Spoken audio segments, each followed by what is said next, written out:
France entered World War II with one of the largest tank forces in Europe. From tiny reconnaissance tanks to heavily armored giants, French designers created machines built for very different battlefields. Some were outdated, some were surprisingly advanced, and some would later influence tank design far beyond France.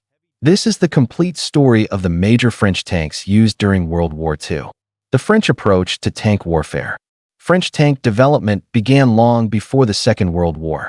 After the devastation of World War I, France expected future conflicts to involve heavily fortified defensive positions, artillery, and carefully organized infantry advances. This influenced French tank design. Many French tanks were designed to support infantry rather than operate independently in large armored formations. Some were heavily armored but slow. Others were small reconnaissance machines designed to scout ahead of the main force. And unlike the German approach, French armored formations were not initially built around the idea of rapid independent exploitation. By 1939, France possessed a surprisingly diverse collection of tanks. The problem was not simply the quality of the machines. It was how they were organized, commanded, and deployed. Renault FT. The story begins with a tank that was already more than 2 decades old when World War II started. The Renault FT was a revolutionary design from World War I. It introduced the basic layout that would influence tanks for generations. The driver at the front, fighting compartment in the middle, and engine at the rear, with a rotating turret above. By 1939, the FT was completely obsolete as a frontline tank. Its armor was thin, its gun was limited, and its speed was extremely low. Yet France still had some examples in service when the Second World War began. They were mainly used for training, security, and secondary duties. The FT was no longer a serious battlefield weapon, but its importance to French tank history cannot be overstated. It was the foundation upon which much of France's later armored development was built. FCM-2C. At the opposite end of the scale was the enormous FCM-2C. This was one of the largest operational tanks ever constructed. Designed after World War I, the FCM-2C was intended to break through heavily fortified defensive lines. It had multiple turrets, thick armor, and a crew of more than a dozen men. But its enormous size came with serious disadvantages. It was extremely heavy, difficult to transport, and unsuitable for modern mobile warfare. Only a handful were ever completed. By the beginning of World War II, they were already obsolete.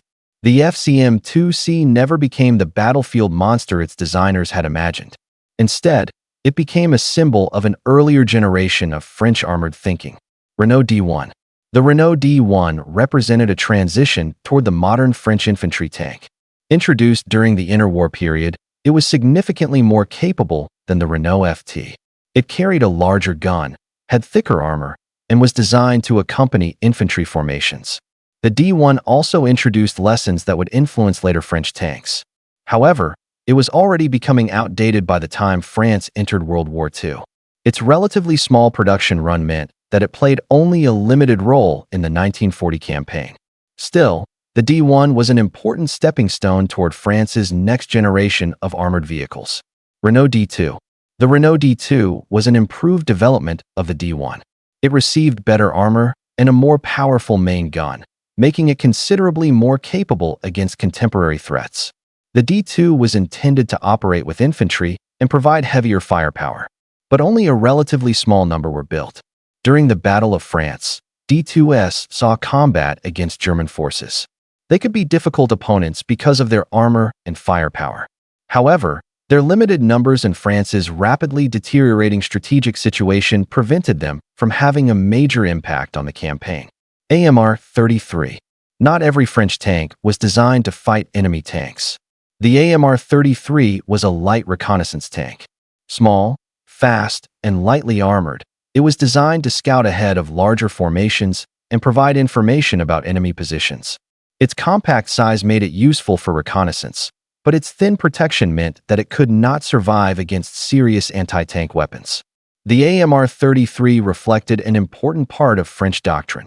Armored vehicles could perform specialized battlefield roles rather than all being expected to fight enemy tanks directly. AMR-35. The AMR-35 improved on the earlier AMR-33. It received a stronger engine, improved suspension, and better overall performance. Different variants were produced, including versions carrying machine guns and heavier weapons. The AMR-35 was primarily a reconnaissance vehicle rather than a conventional battle tank.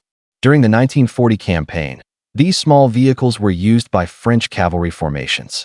Their greatest weakness was the same problem facing many French light tanks: inadequate protection against the increasingly powerful weapons of modern warfare. Renault R35. The Renault R35 became one of France's most numerous infantry tanks. Designed as a replacement for the aging Renault FT, it was compact, relatively inexpensive, and well-armored for its class. The R35 carried a short 37mm gun and a machine gun. Its armor could protect the crew from many light anti-tank weapons of the period, but its small turret allowed only one crew member to operate the main armament. This placed an enormous workload on the commander. The R35 was useful as an infantry support tank, but it was not designed for fast-moving armored warfare. Thousands were built, making it one of the most important French tanks of 1940. Hotchkiss H35. The Hotchkiss H35 was another important French infantry tank. It competed with the Renault R35 for army contracts and was designed around similar requirements. The H35 was compact and well protected for a light tank. However, early versions were criticized for engine and mobility limitations. The vehicle eventually evolved into improved versions with more powerful engines. Despite its limitations, the H35 became an important part of French armored units before the German invasion. Hotchkiss H39. The Hotchkiss H39 was the improved version. It received a more powerful engine and other upgrades that significantly improved mobility. Its longer-barreled 37mm gun also gave it better anti-tank capability than earlier versions. H-39s served during the Battle of France. After the French defeat, captured examples were also taken into German service and given new roles. Some were converted for specialized purposes, demonstrating that the basic chassis remained useful even after France's defeat. FCM-36. The FCM-36 was one of the most distinctive French tanks of the period. Its armor was carefully designed and sloped, giving it a surprisingly modern appearance. The vehicle was intended to provide infantry with a well-protected tank capable of surviving enemy fire. But its engine and mechanical limitations restricted its mobility. Only a relatively small number were produced. During the 1940 campaign, FCM-36 units fought against the German invasion. Their armor provided useful protection, but their limited speed made tactical movement difficult. Renault R40. The Renault R40 was an improved development of the R35. It received improved suspension and a longer 37mm gun, giving it better mobility and anti-tank performance. However, it arrived very late. Only a limited number were available before France fell in June 1940. The R40 therefore represents one of the great what-if vehicles of French tank history. Had France received more time to produce and deploy it, the R40 could have improved the performance of French infantry tank units. But history gave French industry only weeks rather than years. AMC-35. The AMC-35 was designed as a cavalry tank. Unlike the small infantry support tanks, it was intended to operate with mobile armored formations. It featured a two-man turret, which was an important advantage. The commander could concentrate on commanding while another crewman operated the weapon. The AMC-35 was faster and more flexible than many French infantry tanks. However, only a small number were completed. Its limited availability prevented it from playing the role its designers had envisioned. SOMUA S35.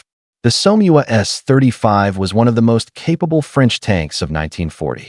Designed for cavalry formations, it combined good mobility, strong armor, and a powerful 47mm gun. Its cast armor gave the tank a distinctive rounded appearance. Against many German tanks of the early war, the S-35 was a serious opponent.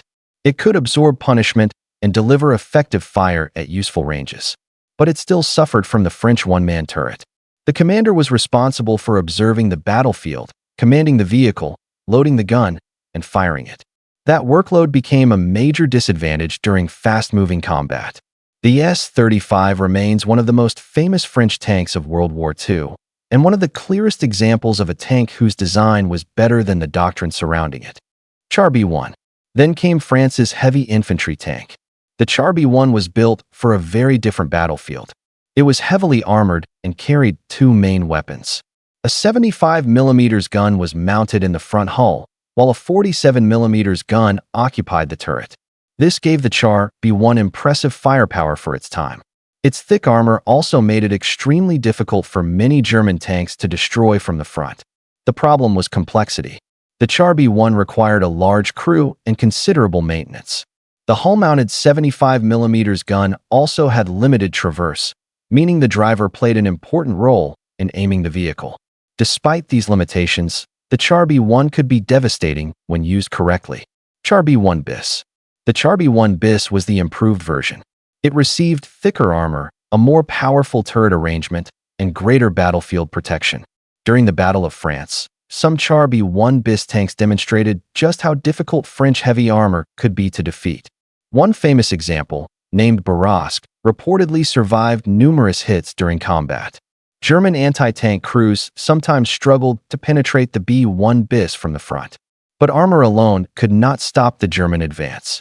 French units were often isolated, communications were poor, and German forces exploited gaps faster than French formations could respond. The B1 bis was a powerful tank operating inside a system that was rapidly collapsing. Char B1 Tur. The Char B1 Tur was an improved development of the B1 family. Designers intended to increase protection, improve internal layout, and make the tank more suitable for modern warfare. But the invasion of France prevented meaningful production. Only prototype and development work progressed.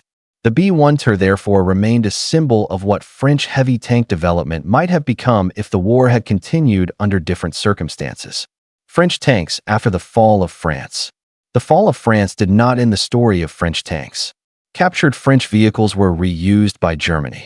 Some were converted into artillery carriers, ammunition vehicles, training vehicles, and other specialized machines. Others continued to serve under Vichy French forces or later with Free French formations. This created an unusual situation. A tank designed to defend France could later appear in the service of the army that had defeated it. French tanks in North Africa. French armored vehicles also continued to see action in North Africa. During the Allied campaigns in the region, French forces operated a mixture of older French tanks and equipment supplied by the Allies. Some French units eventually transitioned toward American equipment, including tanks such as the M4 Sherman. This marked the beginning of a major transformation in French armored warfare. French forces were moving away from the pre-war doctrine that had shaped vehicles like the R35 and B1. The lesson of 1940. The French defeat was not simply a story of bad tanks. France actually possessed several tanks that were equal to, or in some cases superior to, German vehicles of the period. The deeper problem was coordination. German armored forces were supported by radio communication, mobile artillery, close air support, and a doctrine built around rapid maneuver. Many French tanks were distributed among infantry formations and operated with limited communication. The result was a strange contradiction. France had powerful tanks. Germany had a more effective system for using tanks. What made French tanks different? French tank designers placed enormous importance on armor protection. Many French tanks were heavily armored for their size. The SOMUA S35 and Char B1 bis are excellent examples. But French tanks often had small one-man turrets. That meant the commander had to perform too many tasks simultaneously. German tanks increasingly used larger turrets with separate crew members handling different responsibilities. This seemingly small difference became extremely important during fast-moving battles. From failure to influence. French tank development did not disappear after 1940. Engineers continued working under difficult circumstances, and French armored technology influenced later designs. Captured French tanks also provided Germany with additional vehicles during the war. After liberation, France rebuilt its military industry and eventually developed a completely new generation of tanks. The lessons of 1940 would influence French armored doctrine for decades. Conclusion: France entered World War II with an impressive collection of armored vehicles. The Renault R35 provided mass infantry support. The Hotchkiss and FCM tanks offered specialized capabilities. The SOMUA S35 combined mobility, armor, and firepower. And the Char B1 bis demonstrated how powerful French heavy armor could be. But tanks do not fight alone. Doctrine matters. Communication matters. Logistics matter. And above all, coordination matters. French tanks were not simply failures. They were machines designed for a different vision of war. Some were outdated. Some were remarkably advanced.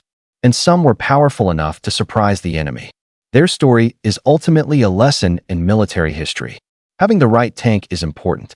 Knowing how to use it may be even more important. And